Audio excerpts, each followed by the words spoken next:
Today is February 10th, 2022. Yes, I said 2022 this time, but it's not a good day. Trying a little different format here. Hope you guys like it. So what I want to do right now is show you the headlines on how inflation numbers came in and how that's affecting mortgage rates. So let's get on to it. Here's a snippet from what's going on with MSNBC, and I'm going to pause. 223,000 on initial jobless claims. That number's not bad. It's pretty flat. So I'm gonna show you that piece of it, but then I'm gonna explain to you what's going on with the inflation numbers. A bit lower than expected. Still, the 188,000 from early December is the post-COVID low. Not only that, it goes back into the late 1960s. On continuing claims, about as expected, 1,600,000. Not bad. We like it. Of course, the best we've seen was at the end of December at 1,555,000. So sequentially, both of those are a bit lower. No revisions yet. Here's the inflation numbers we were looking for. Here we go. CPI, headline number up 0.6%, up 0.6%. That equals our last look. The high water mark on that was up 0.9 several times, October of last year being the most recent. If you strip out food and energy, it was up 0.6 as well. Both these are hotter than expected. And on the core side, up 0.9, the high water mark from April. So these were supposed. Okay, so you see, he's going to break down also when last we hit these inflationary numbers. It was in 82, huge recession back at that time. But I'll continue to watch. But I'm going to pause this and kind of fill you guys in on the gaps on key words or key phrases that he's saying. Supposed to moderate. They did not moderate. Now for the biggies, 7.5 on year-over-year headline, 6% on year-over-year core. Let's go to the whiteboard. So 7.5%, and that is, of course, on headline. You have to go to 1982 to find a higher number. And, of course, when we look at 5.5 on core, well, 5.5, December of 21 was 5.5. Now, you'll see here he retracts a little bit because he messed up that number. So pay attention. He said 5.5. It actually came in at 6. So therefore, we are equaling what we have seen last, but no, it came in at 6%. So now we have to go down on the whiteboard to August of 82. So those are your numbers on the year over year. That's what everybody's most concerned about. We were supposed to see some alleviated pressure on the monthly read.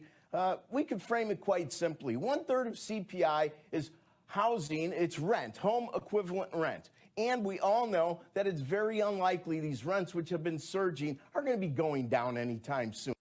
Okay, did you hear that? One of the biggest pieces of that puzzle is rent. Okay, that's what we're going to discuss as well. So let's get on to more of the stuff he's saying. We know labor costs probably aren't going to be going down anytime soon, even though they are far from, at least at this point, competing with the actual rate of inflation. It's lagging. So even though wages are up close to 5%, they're not keeping up with inflation, but they're also most likely not going to go down. Joe, these are the issues that we need to pay attention to. There's going to be plenty of other aspects of CPI that I would think will moderate over time. It's just that time frame is much longer than anybody had anticipated about 6 to 8 months ago.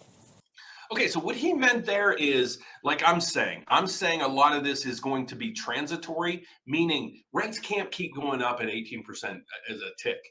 Also, used cars prices are up 40% year over year.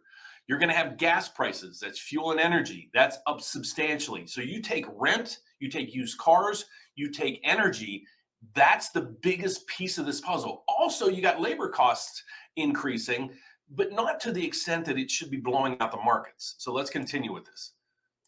Well, stay tuned because we're going to talk to Paulson, who points out a lot of things about industrial commodities already perhaps peaking. And it almost sounds like he's saying transitory, but we'll talk to him in a second. Transitory, there's that word that we're talking. Paulson used to be the Federal Reserve chair. So he's not a dumb guy. So he's also saying a lot of this could possibly be, we're going to only know after history tells us, Is it transitory or not? I'm still a proponent that yes, it is. First, though, we have today's edition of Lease Mania with our Steve Leaseman, and the Lease Maniacs are gathered, Steve. Yeah, this is not a good report. So he also tells you, people pay attention, they revised the numbers on how it's calculated. Pay attention to this part. I don't know how much was affected by some reweightings that were out there. We talked about those in the. They slide it in there just like, well, you know, there was some reweighting and things with that. How did they reweight? And that's what I'm going to dig in on. Did they reweigh it on housing?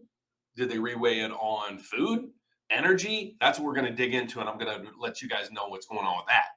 7 o'clock, but you had food up nearly 1% on the month. Used car prices up. Food up 1% within 1 month. So extract that out, extract it over 12 months. What would that number be? So that's a hot number. Up 1.5%. Apparel up 1.1, and I can't even read my writing there. Oh, airline fares up 2.3%. Owner's equivalent rent, Rick is right, up 0.4, and there may be worse to come. So I did not expect much alleviation here. I thought maybe there could be some help at all from some of the Omicron-related sectors, but it doesn't appear as if they helped either. So we have high inflation, Joe, and I think this keeps the Fed in its appointed rounds of raising rates. I do want to, while I'm talking to. Sorry, when I was recording this, it was buffering this morning. It was basically, I don't know if it was our internet or it was on their end, but he's also going to talk a little bit about some different things. So the buffering, I apologize about the buffering. Take a very quick look at the chance of a 50 basis point rate hike. Okay, so what happens is the Federal Reserve is meeting, I think it's next week, and I'll dive in on that. The assumption was, or the rumors out there right now, is that might come back is there's a 50 basis points, meaning a 0.5% raise in the federal funds rate. The federal funds rate is the rate that's interbanking rates. Okay, it's not your mortgage rate isn't going to go up 0.5%. Your credit card rates aren't going to go up 0.5%. It's the federal funds rate, but that plays a huge role with a trickle effect all the way down through the system. So the expectations prior to today was the Fed was going to increase 25 basis points, so 0.25%. This now has spiked. So he's going to give you the survey. So what they do is they survey people all over the place, economists and everything, and they say, what's your expectations of the Federal Reserve coming in next month and having either a quarter bump in the federal funds rate or a 50 basis point increase in the federal funds rate? And that's what he's going to talk about right now. For March, I don't think that's a possibility. I don't see it up. Oh, wow. It is up a lot. It just spiked. Oh, no. Joe, I went at it. It was 30% probability going in. This is according to Refinitiv. It is now the odds-on mark here, my friend. I don't know if Rick can see the same thing. I know he does the math there. But when he says it's an odds-on favorite, when 30% chance of them increasing 50 basis points, now to I think it's 50.1 or 51. But let's get their take on this. I have a 54% chance of a 50. 54. I don't think that's what the Fed does, having listened to them. I think they hold back 50 for later if things get worse. But I'm just telling you, the market now has shifted, and we'll see if that comes down. This could be just an initial reaction. And I didn't see what happened to the 2-year.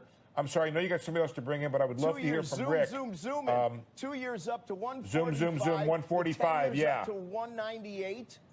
And you're absolutely correct. I'm better than 50% of a 50. And I'll tell you what. Okay. If anybody on the Federal Reserve Board is listening, please avoid guidance on 50 and then do 50. Okay? Okay. So that's their take on what's going on. So I hope this makes sense to you. Sorry, it's botched a little bit, but I want to start incorporating some of this stuff that's out in the news to make it make sense to you guys. Okay, so that's the whole point of the video. So I'm going to post another video here shortly going over exactly where rates open the day, what the MBS market is, and so forth. But I'll be posting that here shortly. So thank you so much for watching. I hope you found value in my channel. If you do, remember, subscribe down below, hit the bell every time I post a video, you get an alert. Take care, guys.